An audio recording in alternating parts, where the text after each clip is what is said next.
Masen Cast!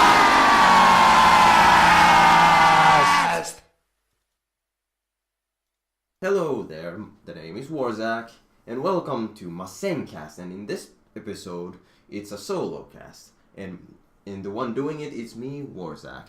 And in today's episode, I will be talking about the Dragon Ball Z movies, and specifically this time around, I'm going to be talking about the first one, and that one's called Dragon Ball Z Dead Zone, or in what it's called in Japan, Dragon Ball Z the movie. It's released in 1989, and it happened around the time when Raditz came to Earth and kidnapped Gohan, and that entire thing happened. So this movie, I was kind of surprised how bored I was actually when I was watching it. I mean, usually like with Dragon Ball Z movies, they tend to be not that good. But in this case, I didn't really feel so much that it was bad more than I was bored. Mostly it's because there's no actual story in it. The entire thing was more of an encounter. And honestly, because it's just an encounter, the fighting in it was pretty okay, really. Because he didn't bother with the story too much, so we got more of the fighting, which in a Dragon Ball Z movie, I would say that better that than a bad story and a lame fight. Just having an okay fight is way better than that. So the movie starts out pretty simple. Like, we see Piccolo being attacked by these shadowy, people. One of them is like running in the air, and which is kind of like weird. But they quickly take out Piccolo and head out to look, for Dragon Balls. I think they fought, if I remember correctly, they fought against Piccolo because they kind of wanted to get rid of the strongest foe in the world at that point, which is Piccolo. So what happens next is, if I remember correctly, the minions of Garlic Jr. Oh yeah, the enemy of this movie, Garlic Jr. is this small guy who can become a big guy when he powers up. I think he's like the first character to show direct like a transformation, really, which is kind of interesting when you think about it. This is like way before Great Apes and everything. So his goal in this movie is pretty simple. He wants to gather the Dragon Balls and wish for immortality, which is like ununderstandable motivation. It works. And he had already 5 Dragon Balls, and he's looking for the last 2. One thing I was kind of thinking about when looking at that moment, because this movie doesn't have much of a story, nothing is really explained. For example, how did Garlic Jr. get the Dragon Balls? I mean, sure, I'm pretty sure he didn't have a Dragon Radar or anything like that, but for whatever reason, he was able to still get them. I think you could say like he was randomly looking for them, but considering how big the world is, I doubt he was just randomly looking for it. So he must have had some sort of way to look for them. So what? But anyway, they do find the last 2. One of them was on Gohan's head, and when they went to Goku's and Chizu's place, Goku was busy catching fish in the pond. And we see Gohan getting presents from his grandpa. And during that encounter, one of the minions knocks the Ox King out, and then attacks Chi-Chi and takes Gohan. Even though they wanted the Dragon Ball, but for whatever reason they decided to take Gohan either way. And after leaving, Goku comes back and kind of realizes that Gohan has been taken, and he goes after them. So, at this point, I have to say, alright, it's pretty straightforward. Nothing really to worry about. I wasn't really bored at this point because obviously it's just the beginning of the movie. But after this point, because it's not like Goku appears on Garlic Jr.'s palace right away, so we don't really see how he the fight doesn't start right away. So we get this segment of Gohan telling Garlic Jr. how Goku's gonna kick his ass. He's the world's greatest warrior, and Garlic Jr. reacts in a kind of a peculiar way. Instead of he doesn't react in a shocked horror or kind of being like not knowing what that is. At most, he kind of seems like he knows who Goku is. Maybe it's kind of like this in between emotion where I can't tell if he actually knows or doesn't know. But anyway, he decides to. Now I don't remember top of my head, but Garlic Jr. realizes the hidden power that Gohan seems to have, and keeps an eye on him. He's aware of it. And in this next segment was kind of honestly a bit pointless, considering the entire thing was more of a, hey, Gohan is doing cute kitty things, and he's playing around with the minions, which honestly quickly kind of took the whatever scary things whatever threat they felt like they were kind of got disappeared at that point.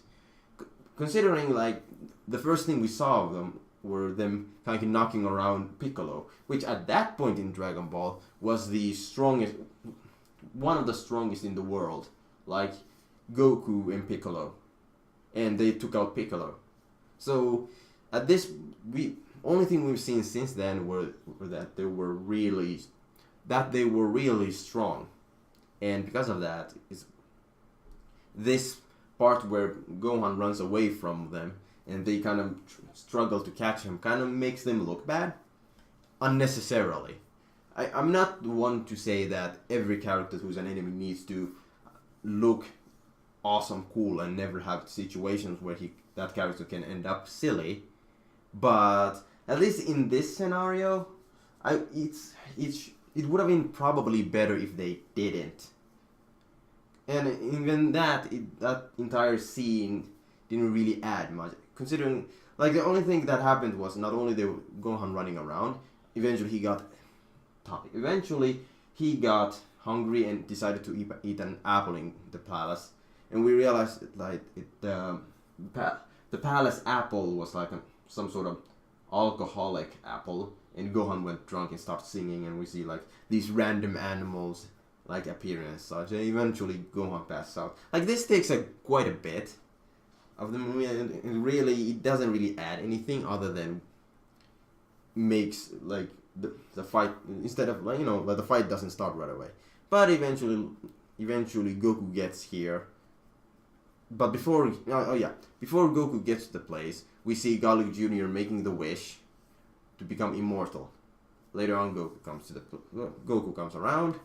He does this cool move where he kind of avoids the minions and Garlic Jr. to go inside the palace to find Gohan.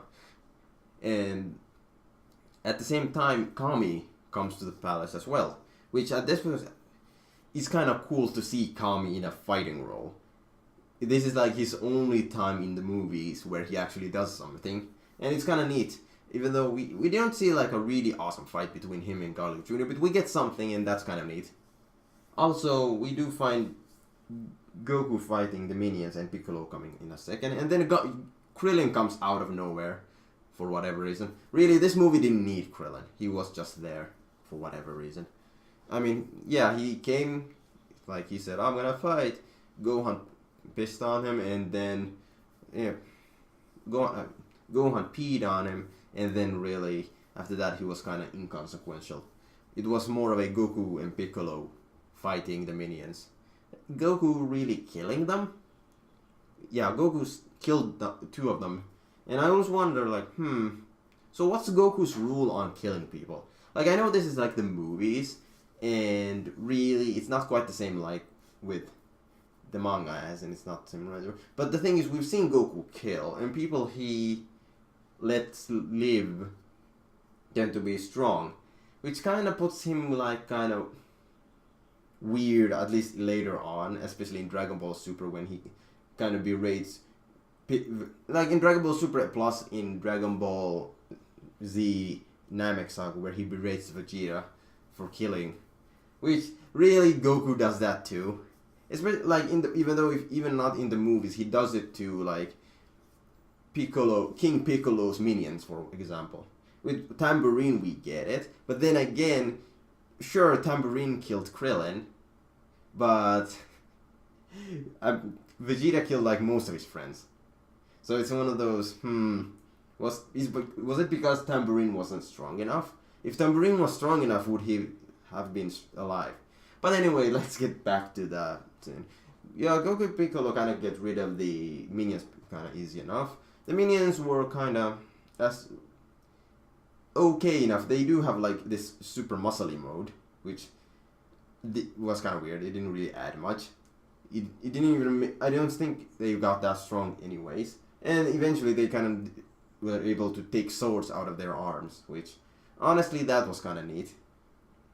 And especially what I liked about it is like before they pulled out the swords, they were clearly weaker than Goku and Piccolo. But with the swords, they were at least a threat, even though they got beaten. Eventually, like Garlic Jr. starts to fight Goku and Piccolo. And with that fight, it's kind of neat, I have to say. When Garlic Jr. becomes his like hulking big form, what I liked about it was he's not like overpowering, as in like that thing what Dragon Ball usually does, where the opponent who's stronger cannot be touched or cannot be really harmed that way. But with Garlic Jr., he's kind of like, he's clearly weaker than Raditz was. With Raditz, he just played around with the guys, just not worrying about that until the special beam cannon moment. But with Garlic Jr., he's stronger than either one, but when they gang up on him, they have an advantage.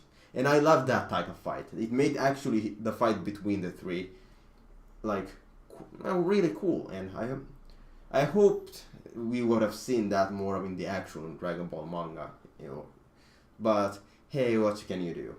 Anyway, the fight was kind of neat. It ended with Goku and Piccolo kind of blasting Garlic Jr. through a wall, and for whatever reason at this point they decided like, hey, Piccolo went like, okay Goku, now it's our time to fight each other and have our score settled, and then they start fighting, and then Garlic Jr. comes out of the rubble and creates the dead zone, and everybody's being actively sucked into it, and there's no way they could survive it, except we see Gohan's special powers now kick in and able to push Garlic Jr. through the dead zone.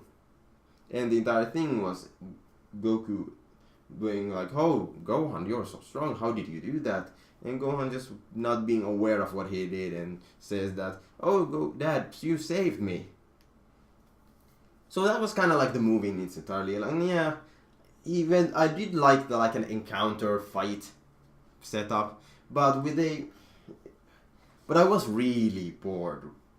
Because the thing is, everything was kind of flimsy. Like Garlic Jr. wants basically what the entire thing is like, I want to be immortal, to take over the world.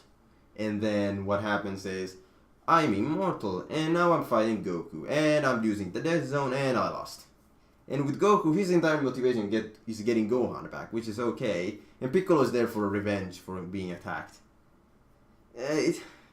Sure, but like, as a movie that you have to sit down for 40 minutes, it's kind of like, it feels like it drags on. I mean, I wish there was like some type of storytelling.